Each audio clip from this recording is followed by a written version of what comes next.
Welcome back to Barcelona. I'm James Stress O'Leary, and I've had to swap in with Pyrotechnics because somebody needed to be between these two because we are about to go There's too much chemistry. Had to break it up somehow.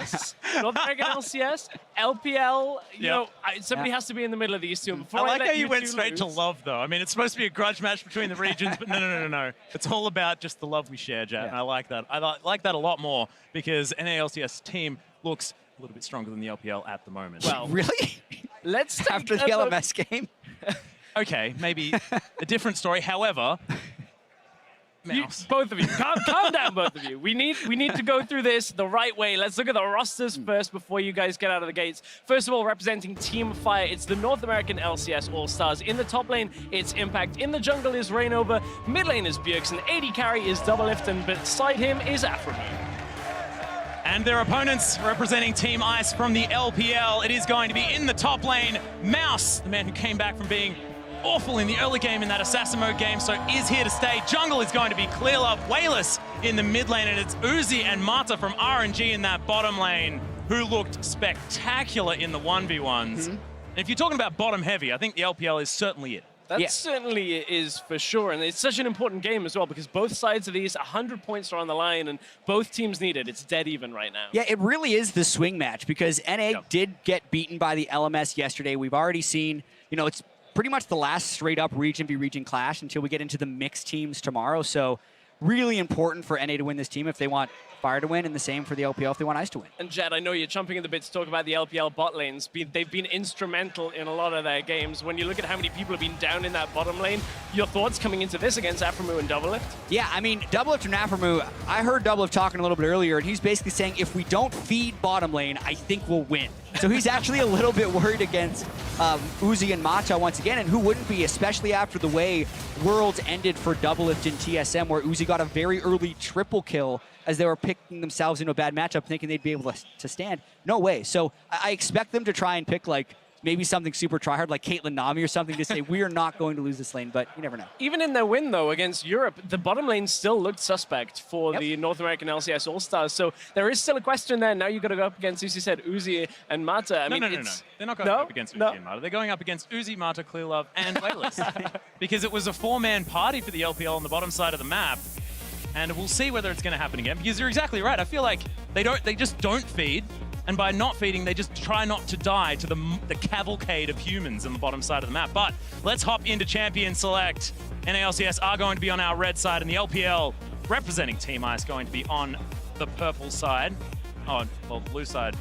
Just confusing when it's fire and ice, guys. It is, but you know, one thing that's going to be less confusing, there's going to be a heavy presence towards mid lane. We've seen it in every single game, and now there have been questions about Bjergsen in the last couple of games. He's been looking a little, you know, on the back foot compared to what we've seen him in the regular split and, you know, in other international competitions. So he's got to deal with Wayless, who has been looking mid better from the last game. He lost the 1v1 against Clearlove as well. And if we're talking about people that were underperforming, and I love jumping to conclusions in best of one as well, please. But RonOP has looked awful in the jungle. His two tank Rengar games, when everyone else who wants to have fun is building damage Rengar because is the one that better. Was having fun building damage Rengar. Yeah, he actually did that against the GPL All-Stars. So we'll see what they end up doing. I'm hoping to see something different from RonOP if I want Fire to win.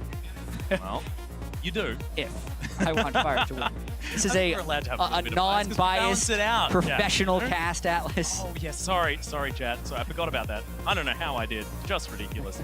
But Poppies are going to be the first bans here from the NA LCS. And like you were saying, Stress, a couple of mid lane bans coming through for the LPL. Syndra still lurking as far as that champion that probably wants to be snapped up relatively early. Eve is going to be the final ban, so Clearlove gets some respect. Yes, some respect given over now. We're in a situation where Syndra, Lee Sin, both available. Both have been highly banned out this tournament. The Nautilus is there for first rotation should either team want it. And, you know, we've seen Impact play a lot of the Poppy. Haven't seen him really too much on the Nautilus. So I'm looking forward to seeing where this goes on a first rotation. Exactly. He's only played Poppy in the two games he's played.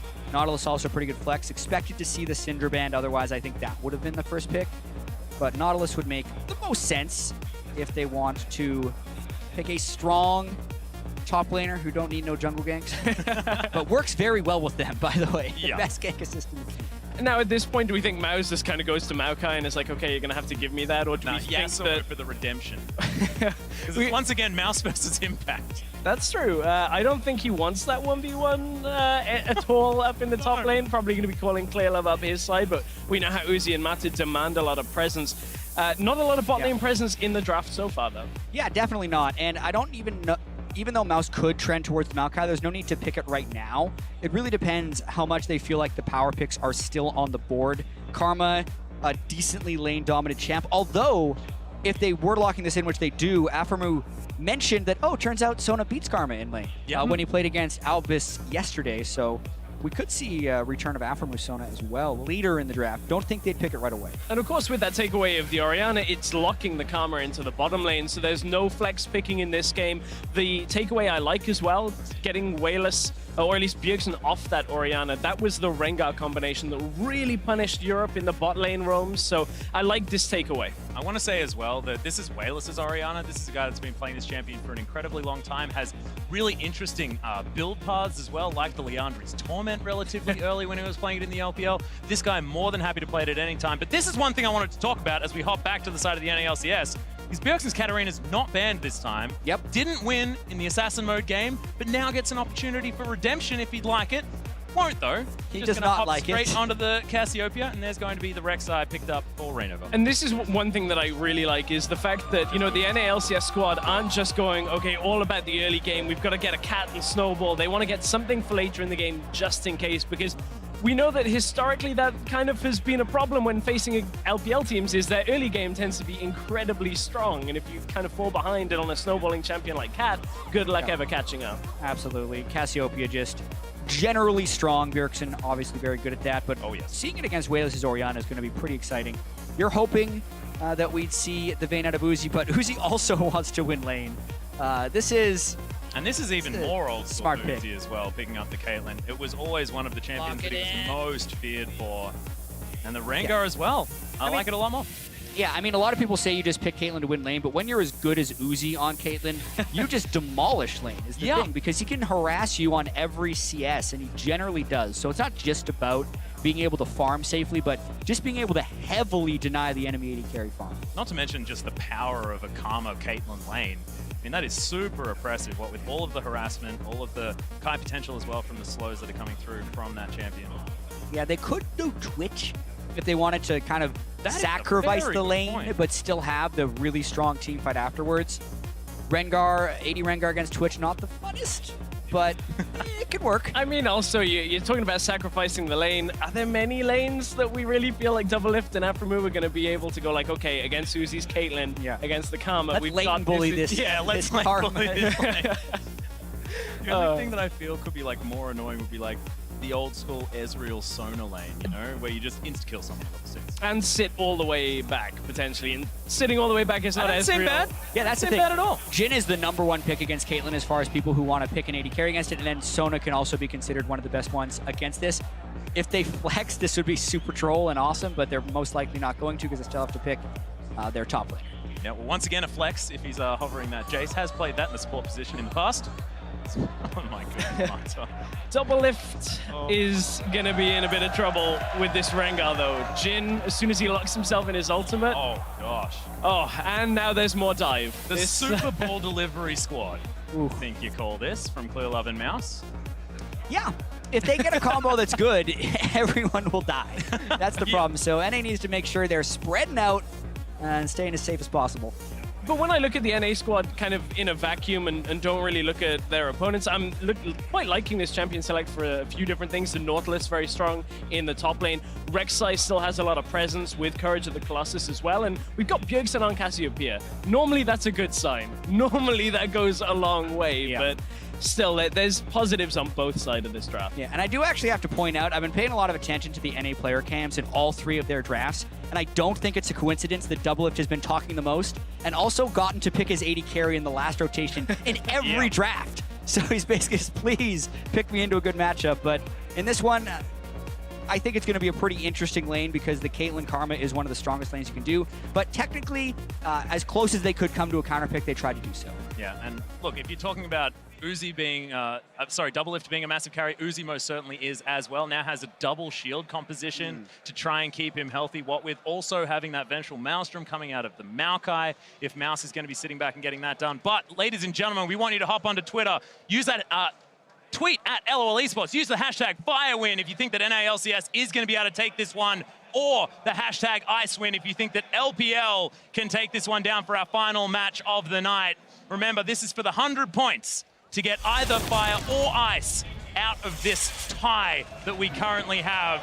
It is all on the line moving into day number 4 tomorrow.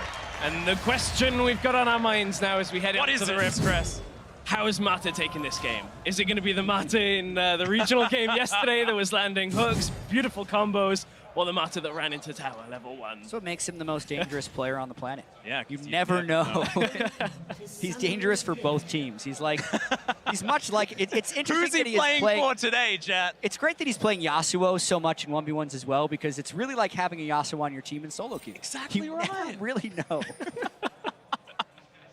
Oh, I never thought of it that way. Kind of hurts a little bit. So we saw one of these plays yesterday pay off, where you get into the tri-bush early, make sure you have the vision control, and then as they sneak forward in the lane, you cut in behind them and catch them out. So we'll see if that happens again. Aphromoo using his toggle button. I like it. Remember, we were talking about, you know, the extra support that Uzi will have in this game, what with all the movement speed and the shields that you're going to pick up from Mata. I do like having a Sona there as well, Song of Celerity. Underrated ability is Doublelift. Yeah, there it is. Basically won the game already. Oh, good. Yeah, perfect. Yeah, exactly. And here's kind of the theory behind the Sona v Karma. If you're looking at the duo lanes in a totally simplistic fashion, it's like the poke ranged AD carries beat the tank AD carries, but the sustain AD carries should beat the poke AD carries, and therefore the tank AD carries should beat the sustain. But the reason that Karma, so it's just like a rock, paper, scissors type thing, but the reason Karma was so dominant in NA throughout most of the regular season is people were thinking that her burst was high enough that she could all in the sustain AD carries and therefore win every matchup. And sometimes that's true with the Caitlyn because you're always able to reach, but at least when Albus played it against Aphromoo, he was showing that's not necessarily the case. So as long as they're not taking too much poke, they should hopefully be able to avoid the all-ins and out-sustain the Karma and Caitlyn. And we need to keep focused on the bottom lane as well, because from the tri-bush ward that the LPL squad put down, they recognized Doublelift and Aphromoo came to the lane later, indicating they were helping Rainover on red to come bottom through Krugs and look for a gank. That was pinged out. The ward has gone down afterwards, so Rainover clearly kind of doesn't feel confident going for that early level 3 gank we've heard so much about, but he has just pinged on his way from a different way into the lane. Maybe they have that idea that it was warded. Kind of the delayed level 3 gank. You're expecting the early 2-minute, 20-second cheese, but you don't quite get that.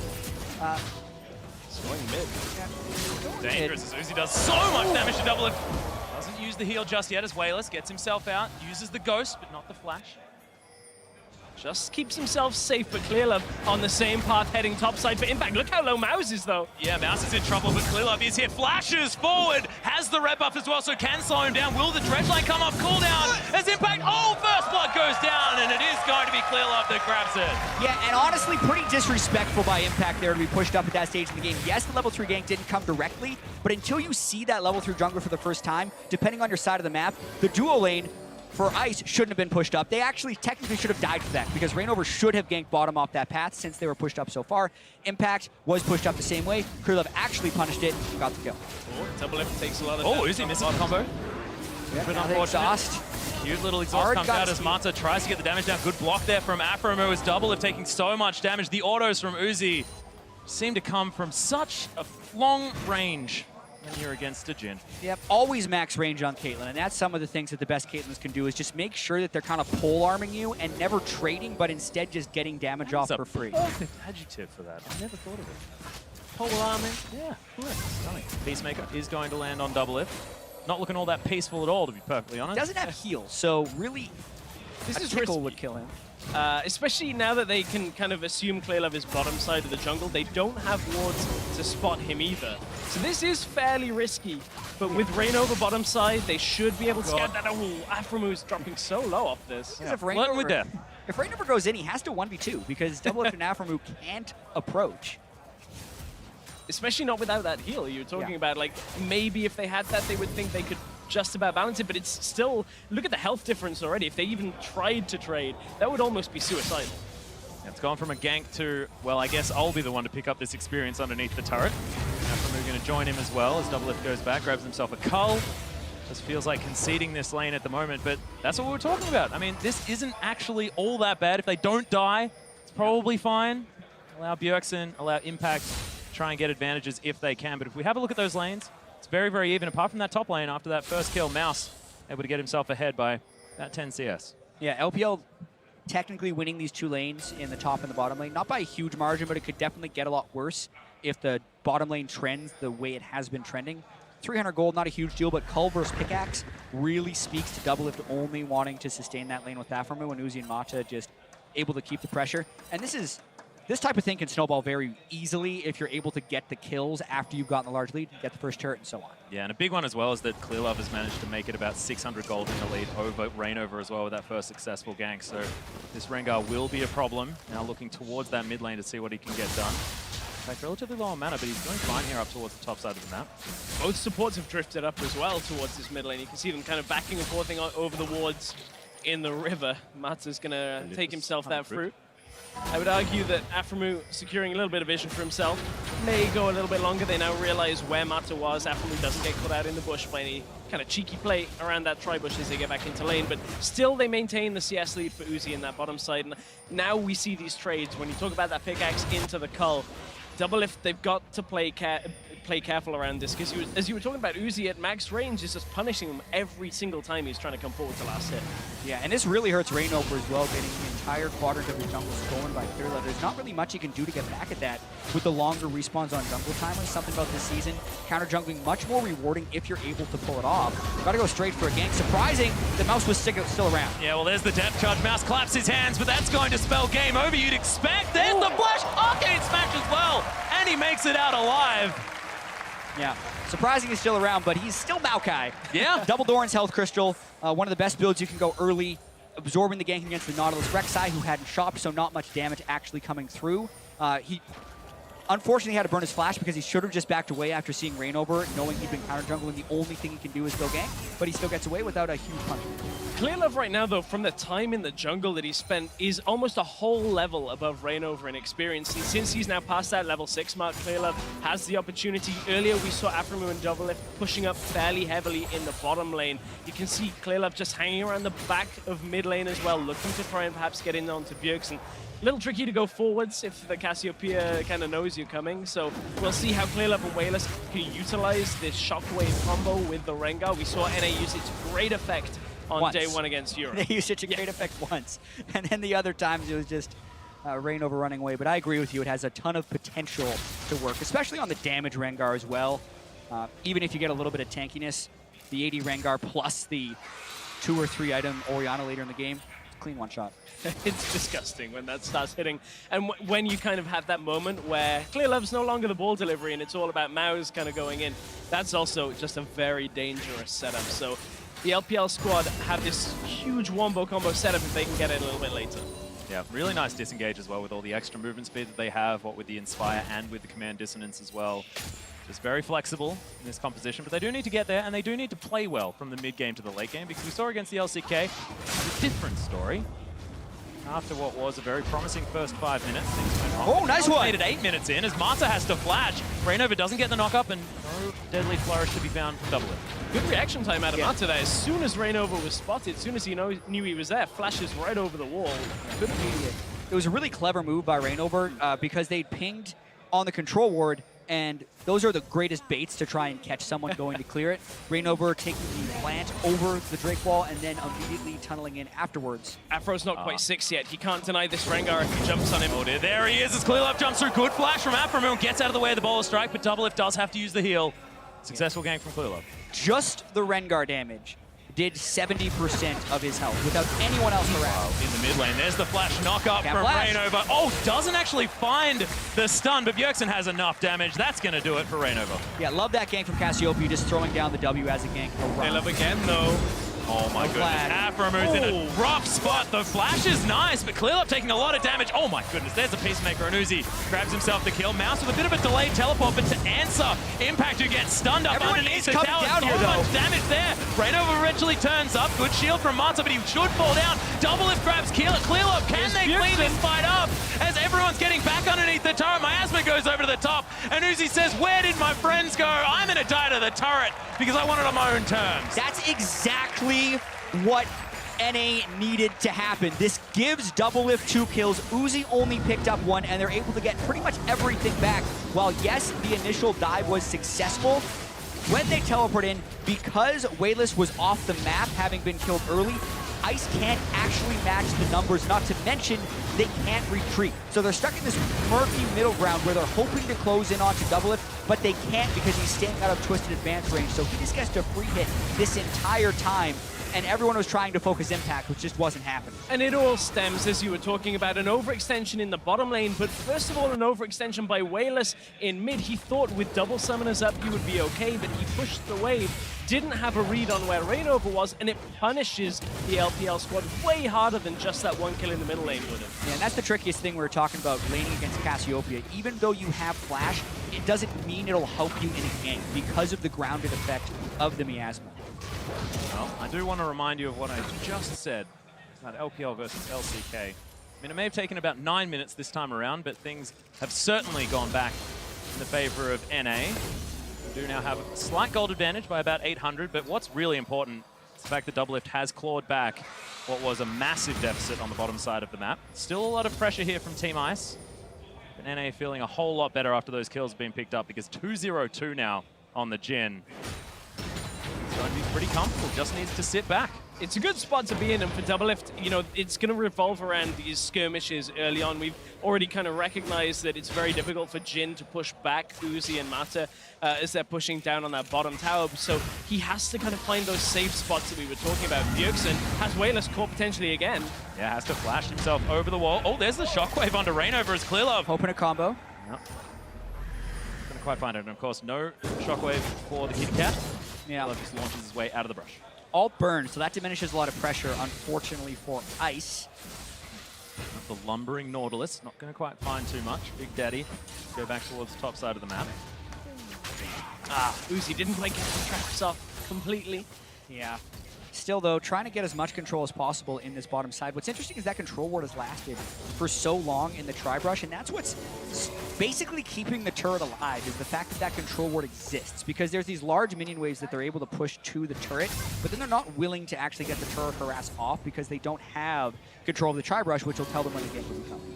Well, speaking of ganks coming, a couple of seconds away perhaps. Look at Rainover's pathing. Bjergsen coming down, but he is spotted on a ward, so look at how much respect this time Uzi and Mata give over to the NA LCS. They say, okay, we see you coming a mile off. We're going to take a full step back in lane so that we don't get caught. So, you know, one of those pivotal moments where the Rift Scuttler vision without that ward perhaps could have been a different story, but the respect now being given after being punished before. That was nicely done, especially with Clearlove on the top side of the map, was taking his red buff there as well. Now, Rift Scuttler is going to go down for the Rengar. Now looking potentially at Impact, who's at about half health. The Wet Noodle fight is certainly on, to utilize that overused term, however, very relevant in this case. The no ultimate walk into lane gank while the enemy takes the Drake. An underutilized move, one would say. Yeah, no, yeah. Not very effective right there. We'll see how it pays off. The other team got Drake. Damn it. Here I would have thought that it would have been great. He's just used to playing Evelyn, okay? He's like, I can just get all the way into lane. I don't need any ultimates or anything, but... with the delayed effectiveness of this gank. No, still not working. Well, might spell some damage on the turret, chat. Come on, stay positive. I thought you were unbiased, buddy. That was still quite optimistic with the delayed effectiveness looking for it. Bjerg has his ult, has flash, has... Hey, listen, man. It was. Rainover showed us NA Rengar yesterday. We'll see what CN Rengar looks like today. Well, it looks all right. Never know. 1-1-1. It's been okay so far. Otherwise, okay. Little bit of hit, little bit of miss. There's a reason we don't play it in Europe. That's all I'm going to say. You don't ever want to see that happen. We certainly didn't play it in OCE either. Bit of a different story. But let's have a look towards the top side of the map. It's Clearlove looking for a gank on this time. Yeah, he's going to launch himself on top. Here we go. Charge, but only gets one of the knockups. Flashes the bowler strike, and now the Riptide's there, but Mouse just punts him back. Clearlove looking for the damage. He's pretty tanky, but they kill him before the dredge line comes in. Oh, bot side though, this is still a beneficial trade for the NA LCS. They get first tower on the bottom side, despite being against the Caitlyn and the Karma. They push them all the way out of lane, and just capitalize. And that really all stems from the overdive that the LPL did earlier, because they had total control of that lane up until that point. I do want to credit. Yeah. Ooh, I do want to credit Mouse to flash in front of Impact right there, because you'd think it might be wasteful because you could slow him with Q anyways, but he's just making sure Impact couldn't escape with the dredge line. Yeah, it was cute. Not able to grab this top out of stop him. Ghosting in, so he wants to take this. TP coming through as well. Impact's on his way. Just the edge. That was stunning, exactly right. Now Impact looking to try and close off Mouse, and this is exactly what he did to him. Now the tables have turned as Mouse, the last Twing Fan, that's going to get the double kill for Bjergsen. Then the Crescendo in the mid lane as well, and Wayless evaporates, and LPL just going bust. Yeah, NA way faster on the moves right there. They've taken the duo lane turret, so the mid lane roams top and the bottom lane roams mid. They just shifted everyone up to that side of the map. They win all over. They had three kills and maybe 2 turrets. And again, it stems from the LPL kind of over-pushing. Look at the top tower health. You can even see it on the minimap. They were trying to just shove everything back and make sure that they could get the lane in a position that when they eventually go to it, it's like one hit and the tower is gone. And that means they stayed too late. The roam came up, the TP came out, and it was an easy pickoff on the top side. I just want to say, LPL does the early game really well. You just wait till we're good at the rest of the game as well. It's going to be huge. Unfortunately, it's just not quite working out. 3,000 gold now the lead for the NA LCS, just with far more crisp movements. But is this a scaling conversation that we need to have now? I mean, Orianna, Caitlyn, you know, Maokai as well. The late game conversation. We're strapping in the late game, boys. Yeah. The thing is, when you compare these team compositions, they're pretty close as far as overall scale. They got the super tanks in the top lane. Rengar maybe you would say would scale, but that's only if the game becomes chaotic. If you're thinking about straight up team fights, the 80 Rengar actually just kind of blows up. The Cassiopeia also is a better DPS character against the Maokai, but that's canceled out with Caitlyn being better DPS. Oh, good flash. Yeah, very cute little flash. Wayless is trying to throw the ball around and does do so effectively. Grabs the shutdown. It was a good, that was a very vintage double lift flash. He's like, I'm going to flash this shockwave. Look at my mechanics. What now? I have no response. It's the battle of the two players that love being alone in a side lane in the wrong position as well. I mean, Wayless from the LPL, always known for that. Beautiful. We saw it yesterday. And double lift as well. I mean, in his past has been one to utilize the side lane farm.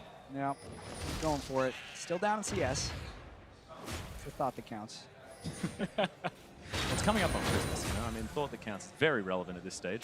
Well, Clearlove, his thought right now is that he wants Impact, who does have his ultimate but no flash, but is fairly tanky at this point. So we'll see whether Mouse and Clearlove again can punish Impact. But yeah.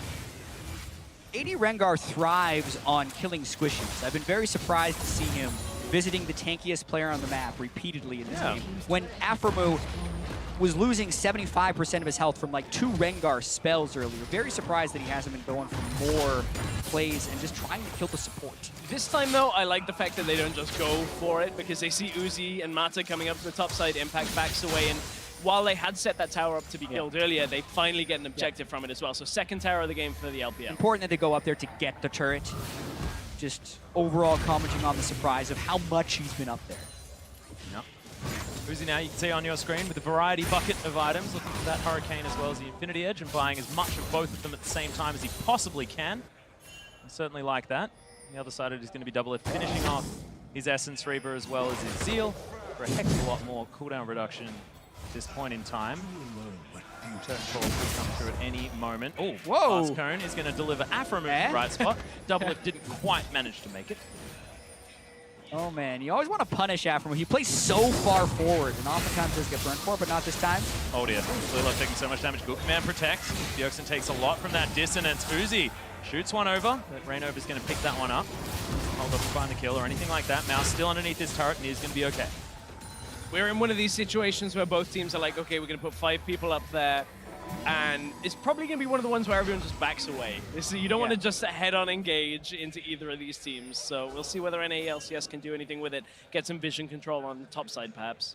Yeah, you always have to look at who has the other ways pushing when they need his 5v5, because that team almost always transitions it into an advantage afterwards, since when they do move back down, Watch this. Ice actually has to push out some of these minion waves, and that means Fire can get some of the wards in the Drake area. The cost of this, though, is they didn't chop, whereas everyone on Ice did. So if Ice does actually get a clean 5v5 fight, they have an edge. It's just really hard to do without the vision control or the position. Fire's going to utilize that time. Grab himself. Oh, all the TPs are coming through. Hang on, Uzi's trapping already. In a heck of a lot of trouble. Does throw down a trap as Clearlove looking to get himself in position. We get spotted out by Aframu. Impact right on the front line as Mata looks to be the one caught out and is going to die. Impact grabs that kill. Wayless with a fair bit of damage there as he throws his ball around. And Mouse is right in the back line of this fight. Good curtain call from Doublelift. But Uzi in a great position as well at the back of this fight. Impact has to flash his way out as Clearlove once again. Two-man shockwave there for Wayless as Aframu in so much trouble. Mouse grabs that kill, flashes out. It's a good stun onto Clearlove though, and Rainover gonna grab that kill. Uzi somehow snagged by that dredge line. That was ridiculous as Wayless is just throwing the ball everywhere to keep his team alive. And we got to see the extremes of that fight, with the tanks just eating damage from absolutely everyone, and how long it takes Cassiopeia Jhin to cut through a tank versus how long it takes Orianna Caitlyn to cut through a tank. And this time, Uzi actually did get a lot of damage out in the fight, and he's not even in his super strong point, he's in his mid-game dip. It's a good TP position out of Uzi right into the back of this fight. They catch Mata, take him out before he can really have an impact, because the LPL squad are split up on two sides, and now they're up against the numbers advantage. The Mouse, he can tank a lot of damage for sure, but you see Impact doing the same, holding Wayless and Uzi back. The ultimate to stop more damage coming out of Orianna, and now the shockwave ended up coming through. Yeah, and also watch Wayless in the extension of this fight, keeping the ball right in that choke point and kind of stopping anyone from Fire for following up on Impact's hook onto Uzi, so that completely pushes them back on this fight. Yes, they did lose the fight, but Wayless played it very well. Yeah, and this is what Wayless was known for as well. He was more of a DPS Orianna player, you know, known for being able to move his ball to the right positions in a team fight, knows exactly how to utilize the champion to get the most damage out in a really effective way that's not necessarily noticeable, because it's really subtle in the way that he utilizes all of the different abilities that Orianna has. Yeah, and also while most people go Rylai's in their Orianna build out from Relonomicon, even last year before Rylai's was super popular, and still it looks like Wayless is going for Ludens. So yeah, you're faster, you're way squishier, but you also do a bunch more damage. His mid-game power spike is about as big as it gets when you go Sorcerer Shoes, Morellonomicon, Ludens. So he's absolutely going to be going for some one-shots on either Aframu or Doublelift with that build. And if they end up somehow getting the Maokai with the ball through onto someone like Bjergsen, which rarely will happen with this team setup, that could be, you know, catastrophic for the NA LCS team. If they just get shockwaved off the map from their carries, that's pretty much the end of that fight, because Uzi will end up cleaning it up. So despite looking like the LPL are fairly far behind on kills with having half of it, they still are in this game, certainly. But Wayless, he's in a lot of trouble in mid lane. Potentially, as 3 bullets go in, make that 4 as Wayless even gets stunned at the end. Is going to survive as Aframu doesn't offer any extra damage. Yeah, really no one else to come through. Yeah. Landed every single shot. The skill shots. Nailed it. That's fine. All Send the 4 of them. message. What it did, however, is drag the LPL team into the mid lane, and now Bjergsen pushes through with Rainover on the top side, so kind of not sure whether it was the intended play when they end up catching Wayless in the middle lane. Let's go. A good play. There it is. Just accuses his way out. Okay, not this time. This time. A lot of messages. He was a little far ahead of the rest of his team. Decided, nope, don't want this one. But at least he used it. Exactly. Mata not going to get stunned by the Deadly Flourish, but does move around, at least get slowed by the Song of Celerity power chord. And as we kind of sweep through the top side of the jungle, you can see the vision control as well for the NA LCS. Very good.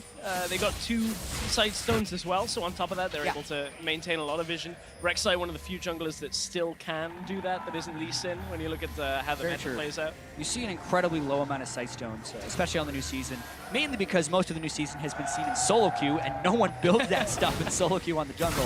In pro play, even though Rainover, one of the first to do that this whole tournament. Yeah, exactly. It's normally that Titanic Hydra setup where you're looking for a little bit more damage. Oh, double shockwave. Shockwave, yeah, Impact and Rainover, the tanky members do get knocked around as Mouse makes his way into a very good position. Wayless continues to get the damage down. Uzi there as well. But looks like NA LCS don't want the fight and do move away successfully. Yeah, a little bit of a weird fight there, because the 2 main damage dealers really on these teams is Uzi for the repeatable damage on Caitlyn and Cassiopeia for the repeatable damage with Bjergsen. Neither of them were there that fight, so no one could kill the pit. And once again, the curtain call comes in. Wayless just happy to tank them all up as Impact gets his face into the fight. Takes a lot of damage, gets himself out with the flash. Yeah, wasted his dredge line, so he couldn't jump out on that. Had to burn the flash, unfortunately. And Wayless is having so much thrown at him time and time again. Luckily, he was able to flash, as you were talking about before that grounded came through, but they can never really close the distance for any kind of Cassiopeia ults unless the LPL team are diving right in. So that's one area that Bjergsen himself has to be fairly careful about, is if he pushes himself forward in a fight, Mouse is going to come straight through and try and pick him up. Now Clearlove is going to clear out his jungle towards the top side. Pretty empty as far as the bottom side of it is concerned. And Uzi back into the mid lane to try and shove this one through. Still a few turrets left available here for Team Ice to try and take down. 3-2, in fact, that scoreline. So still looking for that mid lane outer turret. Not going to get it this time, though, with a lot of defense available from Doublelift and Aframu. Absolutely, and even though it is the 3,000 gold lead for NA, watch for Uzi. When he's able to get his second Zeal item in, the fact that he will have double shield as well as really the sweet spot for the Caitlyn power spike. It might have to wait until Last Whisper because of the massive tank line on fire, but if he's able to do that, like that's where LPL can kind of neutralize that gold lead, because that requires Fire to have really good like backline access, and they have a very good tank line, but they have almost no dive that can actually threaten the double shield occasion. So it's actually looking decent for the LPL as long as they don't lose before Uzi gets to those items. Yeah, and look, I get it. I get scared of these questions about items especially. But that's a warrior enchantment picked up for Rainover on the Rek'Sai, which it is interesting, right? Yeah. It's what he used to do when he was carrying all those Rek'Sai games back in Fnatic when they had that undefeated split. So it's a very Rainover thing to do. I don't necessarily think it's bad, it's just uncommon. Oh, Impact doing Impact things though. Massive teleport into the back line. Whoa! Massive crescendo. Rainover grabs the first kill and it's on to Wayless as Uzi completely off on his own. Mouse tanking up the curtain call. Uzi grabs the last bullet there as now Mouse. Oh god. They just cut the tree down. It is going to be the double picked up for exactly the man we were talking about just before. Take one for the team. Mouse just allows Uzi to escape right there, but that's the type of big fight that NA really wanted. They comboed all their CC just right. And now they're going for Baron. Clearlove's the other side of the map, almost out of health as well. No flash to look for any kind of trade. He's been spotted out in a wood. They know that there is no way of stopping the NA LCS squad from doing this, so they're just going to take themselves an Ocean Drake, and that is never going to be a worthwhile trade. The classic constellation Ocean Drake. Not bad. Well, we were talking about, you know, Impact doing Impact things, gets right into that fight.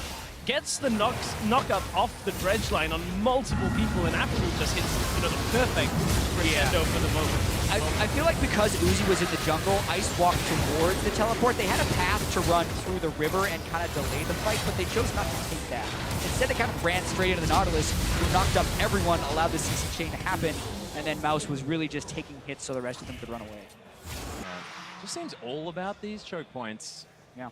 Absolutely fantastic crescendo there from Aframu. Yeah, I do have a minor point about the Ocean Drake. I still think it was the right call for NA to take the Baron, but Sona with Ocean Drake is almost kind of like Jhin with Infernal Drake, where it's just so much better on that champion than it is on anyone else. Sona, especially with the incredible cooldown reduction she can get us up to like 60 or 70% later in the game when you rank up Crescendo, is pretty much only gated by mana. Otherwise, she can just heal everyone to full. So if you're able to get 1 or 2 Ocean Drakes, it almost just is multiplicative in its effectiveness when compared to other champions. It's okay, Jett. Don't worry. Next Drake, it's Ocean. They can get it for Sona. No need to panic. We'll get one. But double Ocean is even better. Just never pleased you, Jett. High expectations. Exactly right. It's good. Keeping us honest. Man, Dissonance does a heck of a lot of damage. That's the Luden's Echo for you, gentlemen. Yeah, likely going to get something like a Void Staff next for looking for extra penetration. Maybe the Abyssal, but yeah, you see him short range. Mouse goes in. Yeah, just straight in there. Doesn't waste any time. Gets Dredgeline back as well as Uzi's going to get knocked up. Redemption is in to try and heal up the members of the LPL as Curtain Call goes down, but this turret should follow as well.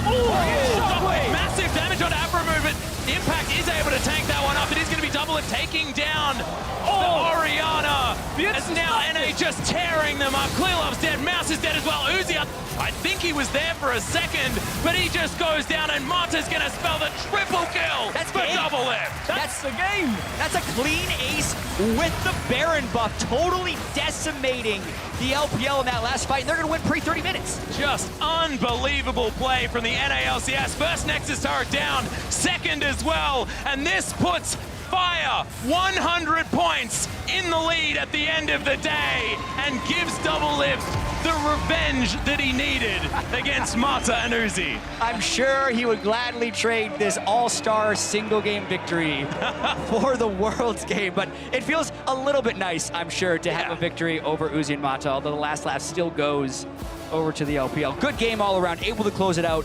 Must feel pretty good. You can see how much it meant to Doublelift and Aframu there. I mean, we've heard throughout so many worlds how much Uzi, Doublelift, that relationship and everything that goes with it means. And you know, we look at how this game played out, and after yesterday's performance against LMS, where we criticized the NA LCS for not playing as a team, this game was a lot better on the team play. They reacted very well to the movements on the map out of the LPL All-Stars and punished them heavily on 2 or 3 big plays. Yeah, I was so happy to see Rainover on Rek'Sai. You could just see the comfort level goes up tenfold when he's on a champion he's played so much of. And also, credit to these guys, it's about the competition and the fun. Both playing their final regional clash as far as these 5v5 of the year, pretty much, because this is the All-Star.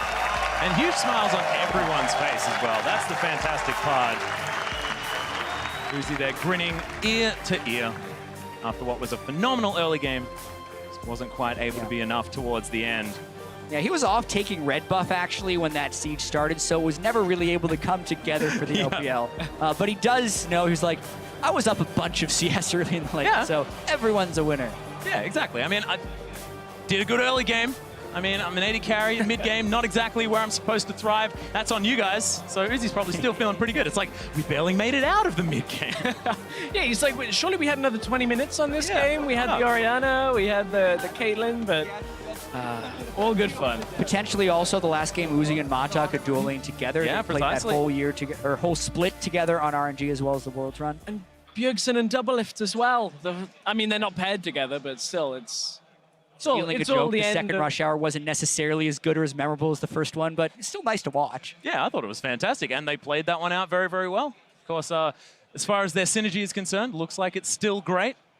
So no worries. Yeah, the Sona eventually came in. Aframu always finding a way to pull it out. He wasn't the first one to do it this time. I hope they replay that final fight at the analyst desk afterwards, because it was just really cleanly played by the NA team for most of it. That's how you get a clean 5-0 ace at the enemy base. And there were a couple of clutch moments. You're talking about Sona in that last fight. Bjergsen, I don't know whether Clearlove was revealed or whether he was still in stealth.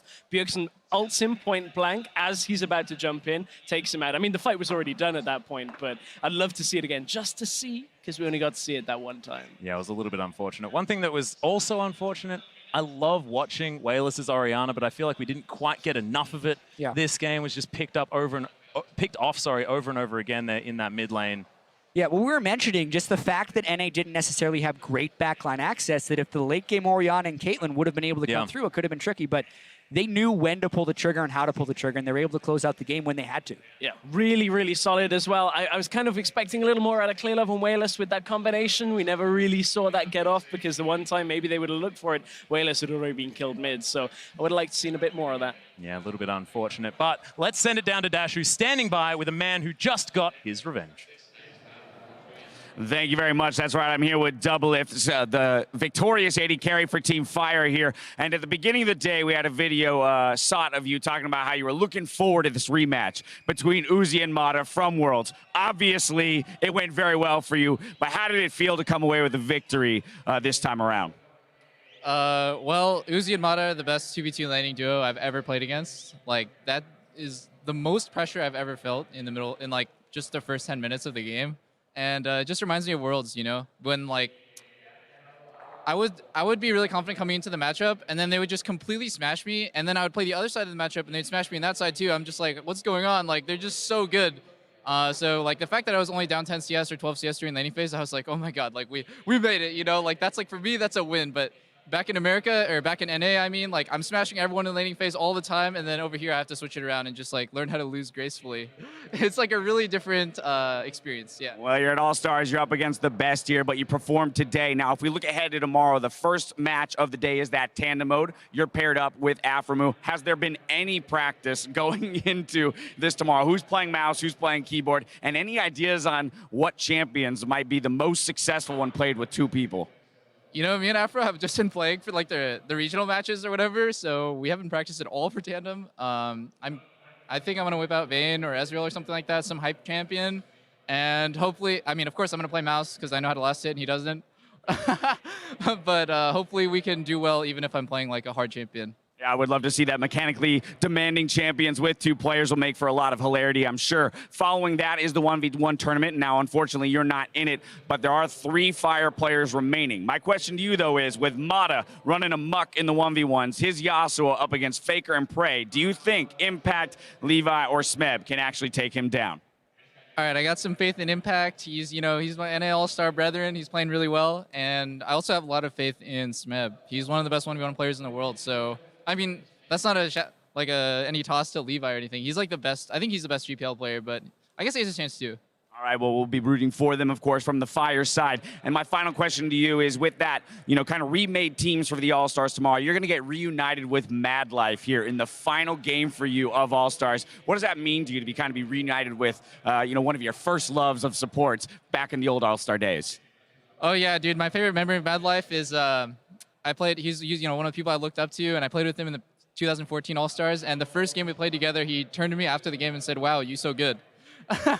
So, playing with him again, it's going to be, I have a lot to prove, and it's going to be fun. I was about to say, it's a high bar. Now you got to do better than just so good. Final question, though. Fire's now 100 points ahead of Ice here. Are you confident that you guys are going to bring it home for a second year in a row for Team Fire? Hell yeah, dude. Double life bot lane, let's do it. All right, that's what I like to hear. Ladies and gentlemen, one more time. Double Lift and the rest of Team Fire out to a lead here at the end of day 3. Back up to the desk to close out the day. Thank you so much, Dash. Fantastic jacket also. And always fun to hear from Double F. I especially liked his answer on that first question about, of course, going up against Uzi and Mata again. And he said it's just so hard to play versus them. So he got a little bit of revenge. Azale, that must be good to hear. He wasn't, super cocky. He just said, hey, that's the way it is. I got smashed by them. And then he said, but in NA, I smashed everyone else. So, yeah. Yeah, I mean, it's a little bit of a mix, right? So there's the humble and then there's the cocky. Yeah, you gotta get both in. But just being honest, I do think that would be a matchup where you would normally lose a little bit early against the Caitlyn Karma. And they held up pretty admirably, but they did need a hand from LPL to really kind of get things going. The Fisher loves LPL bot lane action. I do love a lot of the LPL stuff. There's one thing I really hate, and let's just, talk about it, because that's when LPL has the advantage, and then they find this way, and I don't know how they find it. They must practice it almost. They find a way to just throw everything away. And it really annoys me when it actually happens. Yeah, we're going to take a look at that and when the American Dream began. A bot lane dive on South or LPL brought to you by Acer. First of all, LPL's mid laner is dead. So why are you trying to dive the bot lane tower and actually chase past the tower? Because the zone has no flash to fish you, of course. But, I mean, now you're going to have everyone down, because even Mouse joined the team just to, The thing is, they didn't even want to back out. The Maokai was going in, They were like, we can still fight, guys, we can fight. Well, actually, it triggered a bit when you guys played LCK this morning, and you guys had a really good start, and then you had a similar kind of overextension in the top lane. Why is that? Ours was a bit different, because I felt we just were not on the same page, because I felt like if we were for the Galio and the TP, we could have insta-killed the TP or make him stop it, which was a bit better thought at this. At least we were 5 against 5. Yeah. But this was just like, Rengar has ults. He's like, I have ult. Let's kill them, And he just presses it, goes in, doesn't check the minimap. I don't know if they knew Bjergsen was coming as well, but yeah, they were just diving for no reason. Yeah, it's pretty obvious. Okay, if my mid laner is dead and their mid laner has gone missing and we're diving between 2 towers, he's probably going bot lane. Like, going top lane, pushing tower wouldn't make a whole lot of sense from Bjergsen. And there wasn't even a communication issue. They could all communicate easy. So I don't know what the reason was, but I don't know. It happens all the time for LPL. Yeah, it's a bit overaggressive. Even if they had killed off Double Lift and Afromu really quickly, they still probably would have died when Bjergsen got there. So it was definitely an optimistic dive. Optimistic dive, and then NA LCS, they ran with the lead. They had another team fight, a couple of team fights that did really well, and eventually also ended up getting Baron, so we're going to take a look at some of those moves. Yeah, and this, to me, was so much on the TP from Impact. He did such a good job. He comes in behind, no hesitation, and they're able to just get so much damage out. Both the damage dealers from NA were pretty much untouched, and Uzi, I think he did, what, 30 damage in this fight it was? In the 31. Recap? There you go. Peke, have you ever dealt 31 damage in a team fight? That's actually a record. Never got that. But I also think Rengar was a bit useless in this game, going full AD. I was watching this replay where I was thinking about the one before, where he did exactly the same. He got low, ran away, then ran in to die again. You know, like he did. I think he did almost nothing in all these team fights going full AD. Well, let's talk a bit about the report card for Rengar. Maybe because we saw Reignover playing it twice. The first one was he full tank, then the second one he was kind of half tank, half AD. Here it was more AD, and it is a very strong pick in solo queue, but it hasn't really been able to completely swing a matchup here at All-Star. Well, we did see one matchup. I can't remember if NA vs Europe, it was really good. Yeah. We did see that work, but we did see a full damage Rengar do very well as well in another Karsa, game. I think it was Karsa. Yeah. And to me, full damage Rengar can work really well, but you have to snowball, right? It's one of those picks. It's like if you're going Assassin Lee Sin, full damage Lee Sin, you have to get stuff done or you will fall off. And that is kind of the risk, right? It's risk reward here. They went in for the dive. He was ahead early, had first blood. He felt like he could go for that kind of assassin build, and it didn't really pay off. I actually think Rengar is slightly overpowered in competitive play. I think Reignover showed it really well in that first game we had against you guys, where by building like tank, he still has enough damage to jump in and like threaten to kill like the backline, at least for the first like 25-30 minutes. And because he used the W for, like to just get out of fights, you know, disable all CC, he's really hard to deal with, and he can engage these many ways. And if they had coordinated with the Orianna ball, they could have actually pulled off some very sick plays here, but they didn't. Yeah, that's what I wanted to say, that they also had Orianna. They would have had a perfect front line with Maokai Rengar, could go in whenever they wanted, and Cassiopeia and Jhin wouldn't be able to hit ever in a fight, because Jhin will do nothing to the tanks, and this way he had free damage to everyone he could hit. I do think that's one place where we have to give a lot of credit to Impact, though, because I think he did a great job zoning out Orianna in those fights, understanding that he had to protect his carries from it. Instead of just hitting frontline on frontline, Impact was kind of putting himself at risk, running past the tanks, zoning out the Orianna so that the ball would have to kind of come back to her. Yeah, let's take a look at the final fight that Jat was talking about and wanting us to break down as well. It was very clean from the side of NA. He did force us. No, we totally Look at the Rengar, look at the Rengar. Yeah, here's Rengar coming Look at in. Evelyn, look at Oh, he's dead. To be fair, Orianna was already dead at this point as well, so there couldn't even be any sick combos. Overall, I think North America shows in a game like this, they play really well in these team fights. Very, very good understanding of like who's actually coming in. You talked about Impact being in the front line, Bjergsen here with the Cassiopeia in the back as well. Good ultis from Afremo doing this game. So I think North America just outplayed LPL. After that bot lane dive happened, they were just in full control, honestly. Yep, they ran with it, and it also translates into the standings. Let's take a look at where we are at the end of day 3 here at All-Star and all the mayhem we've seen. Fire is 100 points ahead of Team Ice at this point, so I want to say that Ice dropped the ball a little bit because we said at the beginning of the day, if they win every single game, they could already clinch it today. Of course, we didn't expect that, but some games I think could have gone otherwise. They certainly could have gone either way, but I mean, it's been ridiculously close, and 100 points is not a big lead going into the final day. We still have a lot of matches to play. 450, 500 points up for grabs in the one-on-ones. We have, what, 3 or 4 more Summoner's Rift games? 3 more, yeah. So there's a lot of points for grabs. Yeah, let's take a look at the schedule for tomorrow. Tandem mode will be up first, and the 1v1 tournament, 3 best of 3s there with that final. And then we have 3 best of 3s with mixed teams from Ice and Fire, 100 point each as well. Yeah, that's the key one, like 100 points each. Obviously, like a lot of cool combinations are being made, and if everyone is trying their hardest, I think all the combos are actually pretty good. But that's where I can see like one combo be like super, super strong, and then the next game, like Team Fire might not have the strongest combo, and like Team Ice can take a game, and hopefully we get all the way to a 3rd game where you're playing for the last like 100 points to decide all, and then we sub in Peke, carries the game, and Team Ice wins. Because you're playing the last one. I'm the last game? Yeah, there we go. It's all scripted. So you're going to play Kassadin, right? I think you are. I might be. Kassadin No, I don't TPN? remember, Yeah? actually. Yeah, I don't know. I think it's going to be super close, but especially what's going to matter the most is going to be the 1v1s. Yeah. It's going to be too many points, and if 2 guys from the same team make it to the final, it's going to be pretty much that team winning it. Well, you guys have on Ice, you have Uzi, you have I'm Mata, making it to the final. In the other bracket, we have Mata as well. Yeah, Mata, Uzi is in there as well. Karsa is also still in there, so I think you guys have a pretty good shot at that, but I could be biased, but whatever. Well, thank you very much for joining us, Peke. Good luck tomorrow, just a little bit. And thank you for joining us. We'll see you tomorrow on stage. But for us, it is time to log off here at Palau San Jordi. For myself and everyone else on the team, thank you so much for joining us, and we'll see you mañana.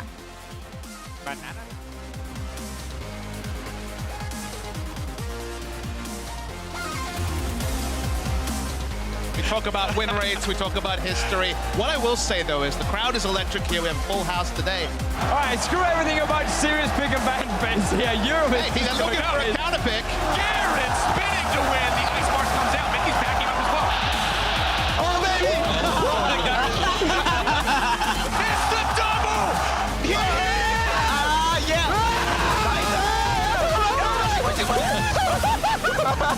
Ooh, the pants cam. Look at him legs.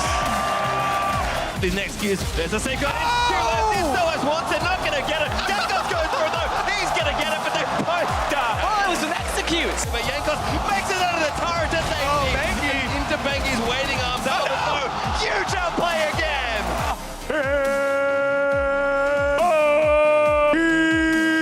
Oh, he got him. That's it. It's over. Pick a low on mana, but just one more auto should be enough. Oh, the E! He got him! Clearlove. Oh, no! He walked back in! Oh! The point and click into death on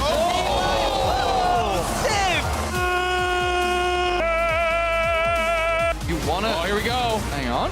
Karsa's winning early. Elvis is dying. Karsa wins. You're so handsome on your picture. See picture? Handsome. Off the mini wave, he can't actually go for much, and the chain is there. Oh, the turret shot! Argentino Blanc versus 80 carries, man. Now we've got a problem with Diego. no. What the damage? Big go for the skill, buddy. Gonna go for it, goes in. Oh, he steals the car! The god himself!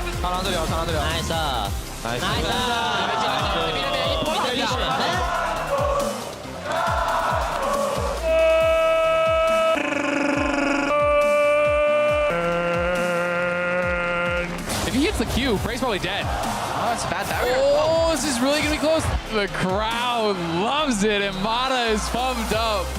Can they clean this fight up? As everyone's getting back underneath the tower, Miasma goes over to the top, and Uzi says, where did my friends go? Impact is able to tank that one up. It is going to be double and taking down the Oriana. As now NA just tearing them up. Credit to these guys. It's about the competition and the fun. Both playing their final regional clash as far as these 5v5 of the year, pretty much. How do you follow that up? You got something? I got nothing.